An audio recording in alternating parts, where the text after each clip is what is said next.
ये क्या छोटी बहू, तुम तीनों हमेशा इसी तरह के कपड़ों में रहती हो, कभी तो साड़ी पहन लिया करो। सासू मॉम, हमें ऐसे ही कपड़े अच्छे लगते हैं, साड़ी पहननी हमें नहीं आती तो क्या करें? अपनी जेठानियों से साड़ी पहनना सीख लो। ठीक है सासू मॉम, हम सीख लेंगी। पहले ये तो बताइए आपने हमें यहाँ क्यों बुलाया? बहू, दिवाली को सिर्फ कुछ ही दिन बचे हैं और उससे पहले धनतेरस है।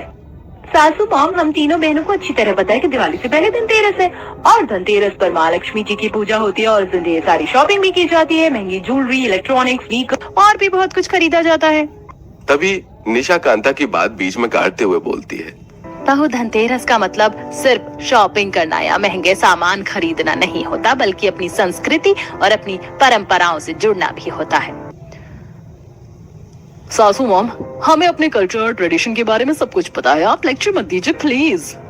मैं लेक्चर नहीं दे रही हूँ, बल्कि तुम तीनों को समझा रही हूँ कि धनतेरस पर माँ लक्ष्मी की पूजा होगी और तुम में से कोई कुछ ऐसा मत करना जिससे माँ लक्ष्मी इस घर से रुष्ट हो जाए।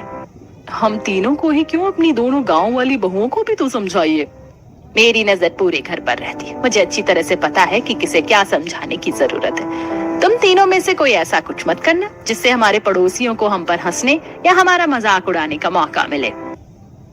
मम्मी जी, आप मेरी तीनों देवरानियों को ऐसे समझा रही जैसे छोटी बच्चियां हैं। मायके में भी तो इन्होंने धनतेरस की पूजा की होगी, इन्हें सब पता होगा कि कैसे और क्या करना है। और अगर कुछ कमी रह जाएगी तो मैं यहाँ किस लिए हूँ? अपनी देवरानियों को इस घर के रीति रिवाज के बारे में मैं सब कुछ बता दूंगी।